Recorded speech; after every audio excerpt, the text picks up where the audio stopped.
Innal hamdalillah nahmaduhu wa nasta'inuhu wa nastaghfiruh wa na'udzu billahi min syururi anfusina wa min sayyiati a'malina may yahdihillah fa huwal muhtadi wa may yudlil falan tajida lahu waliyyan mursyida wa asyhadu an la ilaha illallah wahdahu la syarika lah wa asyhadu anna Muhammadan abduhu wa rasuluhu alladzi la nabiyya ba'dah. Amma ba'du, faqad qala Allah ta'ala fi kitabihil azim, a'udzu billahi as-sami'il 'alim minasy syaithanir rajim. Inna iddatash syuhuri 'indallah 12 syahran fi kitabillah yawma khalaqas samawati wal ard minha arba'atun hurum fala tadlimu fihinna anfusakum al-ayat. Hadirin hamba Allah yang sama-sama mencari ridho dan magfirahnya, pertama-tama marilah kita panjatkan puji dan syukur kehadirat Allah Azza wa Jalla, Rabb yang telah menciptakan kita, menghidupkan kita, mengurus dan memelihara kita, menyiapkan fasilitas yang sangat sempurna untuk urusan dunia dan akhirat kita. Rabb yang memberikan petunjuk kepada kita jalan yang lurus dan benar, dan Rabb yang akan mematikan kita nanti pada saatnya untuk kemudian kita dikembalikan kepadanya. Selanjutnya kita harus mempertanggungjawabkan di hadapannya apa yang kita perbuat selama hidup di dunia ini. Maka orang-orang mukmin yang cerdas adalah orang-orang yang mampu mengendalikan hawa nafsunya dan mempersiapkan bekal untuk menghadap Allah Azza wa Jalla. Sementara orang-orang yang dungu adalah orang-orang yang dikuasai oleh hawa nafsunya, lalu ia berangan-angan kosong kepada Allah Azza wa Jalla.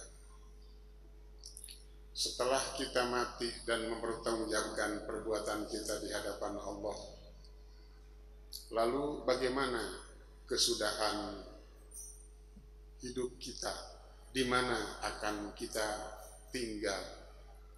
Maka Rasul bersabda, wala babun ba'dad dunya illal jannatu wan nar. Artinya tidak ada lagi pintu yang disiapkan oleh Allah setelah kematian itu kecuali surga dan neraka. Para hadirin hamba Allah, jamaah salat Jumat yang sama-sama mencari ridho dan magfirahnya.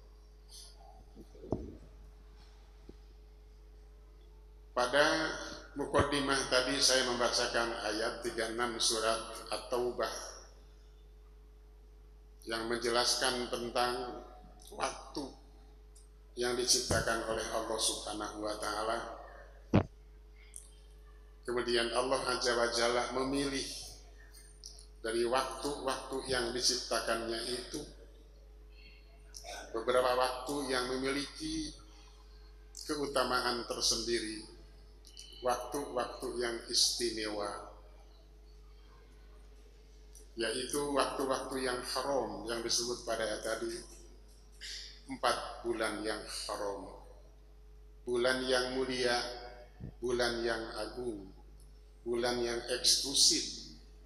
Maka kita sebagai hamba Allah wajib hukumnya memuliakan apa yang dimuliakan oleh Allah dan mengagungkan apa yang diagungkan oleh Allah Azza wa Jalla. Menurut ayat tadi bahwa bilangan bulan di sisi Allah itu ada 12 bulan. Sejak kapan? Sejak dalam ketetapan Allah sejak Allah menciptakan langit dan bumi. Minha arba'atun hurum, di antara ke-12 bulan itu ada bulan-bulan yang hurum, yang haram, yang suci, yang agung, dan mulia. Fala tadlimu fihinna anfusakum, maka janganlah sekali-kali kalian melakukan kedoliman terhadap diri kalian pada bulan-bulan haram itu. Nah, keempat bulan haram itu kemudian disebutkan Rasulullah dalam hadis Al-Bukhari Muslim, kata beliau bahwa inna zaman qad istadara ka hayati khalaqas samawati wal arda as-sanatu 12 syahran. Jadi 1 tahun itu ada 12 bulan. Minha arba'atun hurum, kata Rasul, di antaranya ada 4 bulan yang haram. Keempat bulan haram itu adalah salatatun mutawaliyat, 3 bulan disebut berturut-turut, yaitu Dzulqa'dah. Sekarang kita di bulan Dzulqa'dah tanggal 18. Yang kedua Dzulhijjah, yang ketiga Muharram, bulan pertama dalam tahun Islam, wa Rajab Qudor baina Jumada wa Sya'ban, dan satu lagi tersendiri yaitu bulan Rajab yang diapit oleh Jumadil Tsaniyah atau Jumadil Akhir dan Rajab. Itulah para hadirin bulan-bulan agung, bulan-bulan mulia yang Allah pilih dari 12 bulan itu. Selain itu Allah juga memilih dari 12 bulan itu satu lagi bulan Ramadan sebagai bulan yang disebut Sayyidu Syuhur. Dia tidak termasuk bulan suci, dia adalah Sayyidu Syuhur, Syahrul Mubarak. Kemudian Allah pilih juga dari 1 bulan itu, dari 1 hari, para hadirin, ada hari yang paling utama yang disebut Sayyidul Ayyam, yakni hari Jumat. Lalu Allah pilih juga ada 1 malam yang paling utama dari seluruh malam yang ada khususnya bulan Ramadan adalah Lailatul Qadar, yang disebut dengan malam 1000 bulan, yang ada pada 10 hari terakhir bulan Ramadan di salah satu malam yang ganjil. Semua itu adalah pilihan Allah, penciptaan Allah, ketetapan Allah, dan pilihannya. Dalam Al-Quran Allah Ta'ala menegaskan, innallaha yakhluqu ma yasha wa yakhtar ma kana lahul khiyarah, kata Allah. Allah menciptakan sesuatu, Allah juga memilih dan menetapkan ciptaannya. Maka lahul khiyarah, mereka tidak punya pilihan sama sekali. Karena itu kita sebagai hambanya tidak diperkenankan atau tidak sepatutnya mempertanyakan kenapa Allah memilih itu, memilih ini, dan lain sebagainya. Itu keputusan ketetapan Allah. Termasuk Allah menciptakan manusia, lalu Allah pilih dari sekian manusia yang ada itu 25 nabi yang disebut dalam Al-Quran. Dari 25 nabi itu Allah pilih 5 nabi yang paling utama, yaitu Nuh, Ibrahim, Musa, Isa, dan Nabi Muhammad SAW. Dari 5 nabi itu Allah pilih 1 lagi yang paling utama, yaitu Nabi Muhammad SAW, dan beliau disebut dengan penghulu para rasul, Sayyidul Anbiya. Termasuk Allah ciptakan malaikat yang jumlahnya tadi diketahui. Di jumlah malaikat itu salah satunya Allah pilih malaikat yang paling kuat dan paling hebat, dan dijadikan oleh Allah sebagai duta antara Allah dengan manusia, penyampai wahyu kepada para rasulnya. Semuanya itu ketetapan, keputusan, dan pilihan Allah yang sifatnya mutlak. Tidak boleh kita mempertanyakan keputusan pilihannya, dan tidak boleh kita mempertanyakan keputusannya, karena tidak ada orang yang bisa membatalkan pilihan dan keputusan Allah Azza wa Jalla. Nah, kembali kepada hari-hari tadi para jemaah, bahwa Allah telah memilih 4 bulan yang haram, yang harus dimuliakan dengan apa? Dengan memperbanyak ibadah pada bulan-bulan itu, memperbanyak amal-amal soleh di bulan-bulan itu. Karena beramal soleh di bulan-bulan mulia, bulan agung dan suci, pahalanya lebih besar daripada beramal soleh di bulan-bulan selain ke-4 bulan itu. Demikian juga kata ayat tadi tegas dikatakan, fala tadlimu fihinna anfusakum. Jangan sekali-kali kalian mendolimi di kalian pada bulan itu. Jangan berbuat dosa. Ada dua dolim di sini. Dolim kepada Allah Azza wa Jalla dengan membangkang perintah-perintahnya dan larangan-larangannya. Yang kedua, dolim terhadap sesama manusia dengan melanggar hak-haknya. Jauhi kedoliman di 4 bulan itu. Kenapa? Sebab berbuat dolim, berbuat maksiat dan dosa di ke-4 bulan itu jauh lebih besar dosanya dibandingkan dengan berbuat dosa di bulan-bulan yang lainnya. Di satu sisi, berbuat dosa di bulan itu merupakan bentuk penghinaan dan pelecehan dan menganggap kecil terhadap keputusan Allah yang menyatakan itu adalah bulan suci. Para hadirin,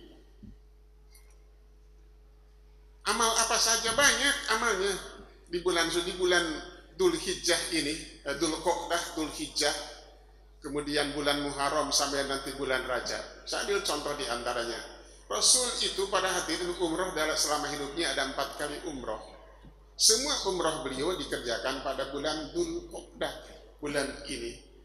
Tahun ke-6 hijrah beliau umroh, tapi tidak sampai ke Mekah karena terhalang atau dihalangi oleh orang kafir musyrikin Quraisy. Tahun ke-7 beliau juga umroh, para hadirin sebagai yang disebut dengan Umratul Qadha. Tahun ke-8 hijrah Rasul juga umroh, para hadirin, dan mengambil miqat dari Ji'rana. Dan tahun ke-10 Rasul umroh bersama hajinya.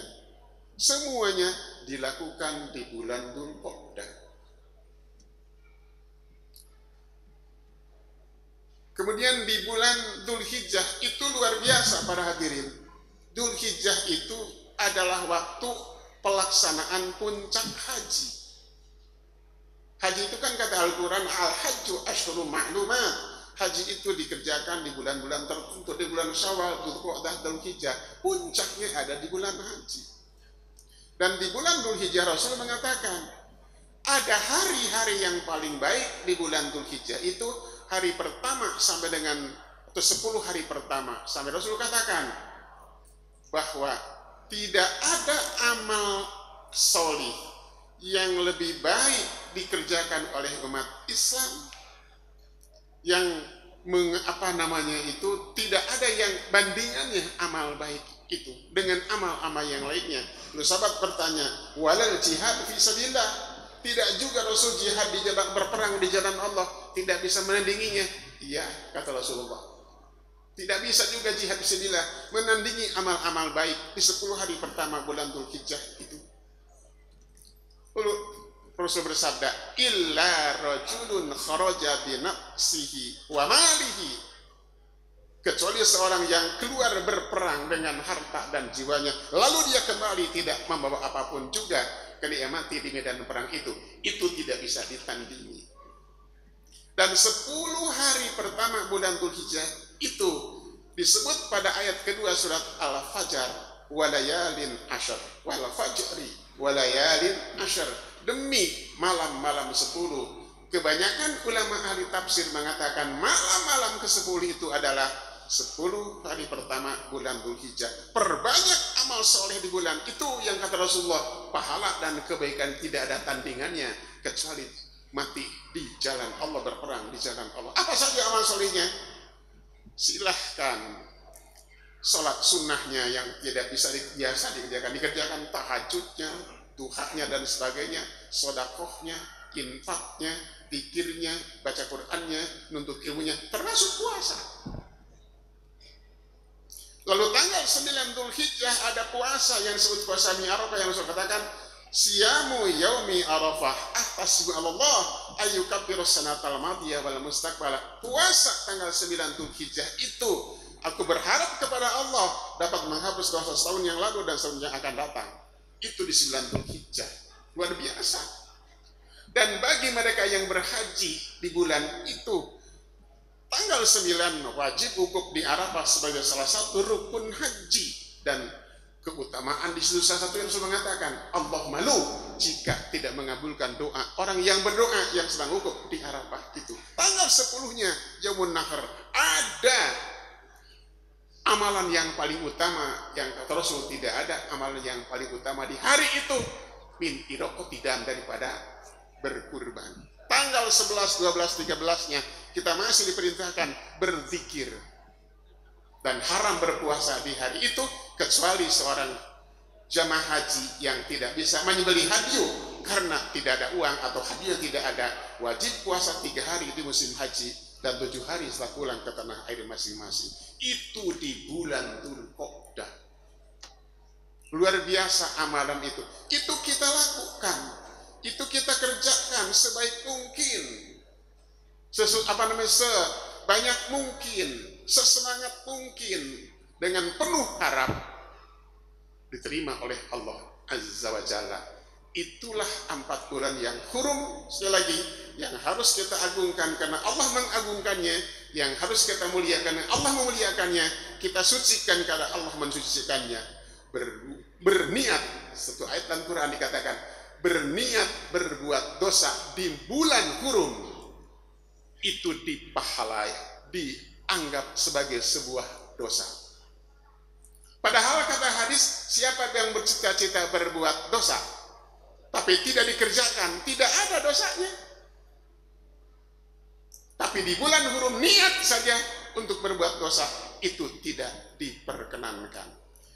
Demikianlah para hadirin yang harus kita lakukan di bulan hurum ini. Jadi ada beberapa saat ke depan, sekarang sudah tanggal 18, kemudian nanti masuk bulan Dzulhijjah, masuk bulan Dzulqa'dah. Bulan Dzulhijjah, masuk bulan haram, kan Dzulhijjah bulan ke-12. Mudah-mudahan kita semua berupaya, berusaha semaksimal mungkin untuk mengisi hari-hari bulan suci dengan amal-amal ibadah kepada Allah Azza wa Jalla, dan sekuat tenaga dan kemampuan kita hindari dosa dan maksiat, karena berbuat dosa di bulan-bulan itu lebih besar dosanya dibandingkan dengan berbuat dosa di hari-hari dan bulan-bulan yang lain. Semoga bermanfaat. Barakallahu li wa lakum.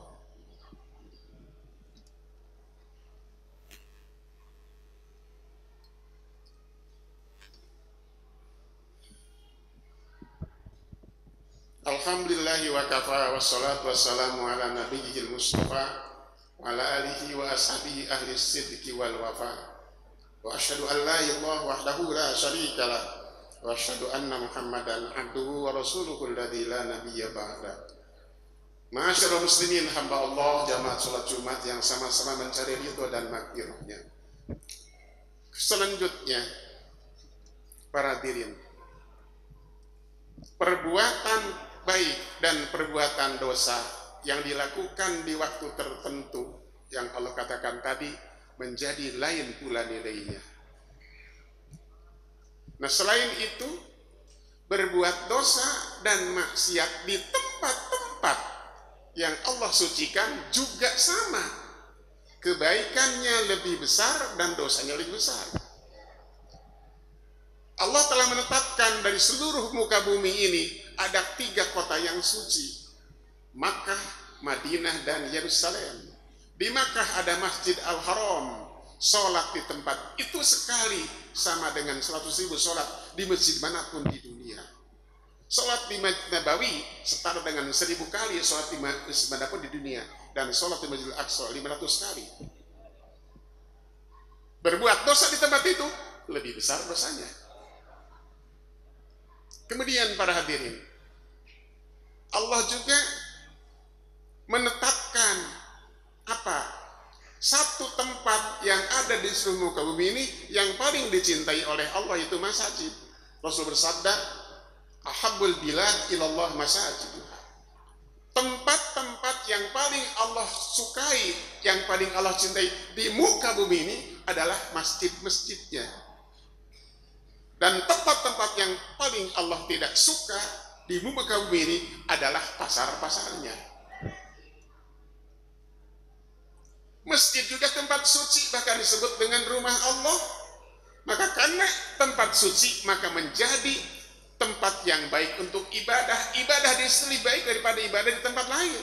Sholat berjamaah di masjid, kan kita tahu lebih baik 25 atau 27 kali dibandingkan dengan sholat sendiri. Karena masjid itu tempat suci. Nggak boleh kita teriak-teriak di masjid, marah-marah di masjid, itu berbuat dosa.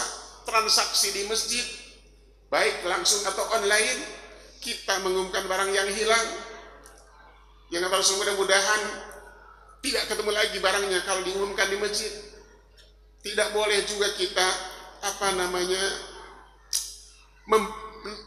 menagih utang di masjid dan lain sebagainya. Para hadirin, karena itu tempat suci, tempat ibadah kepada Allah Azza wa Jalla. Jangan dikotori dengan hal-hal yang seperti itu.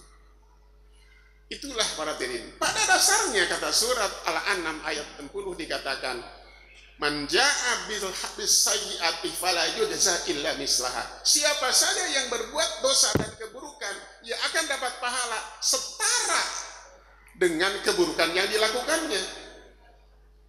Kalau di luar tempat-tempat dan waktu-waktu tadi, tapi jika perbuatan dosa itu dilakukan di tempat tertentu, menjadi berbeda poinnya. Terakhir para hadirin, demikian juga dengan dosa dan maksiat yang dilakukan oleh orang tertentu, orang mulia, orang terpandang, orang yang suka jadi teladan dan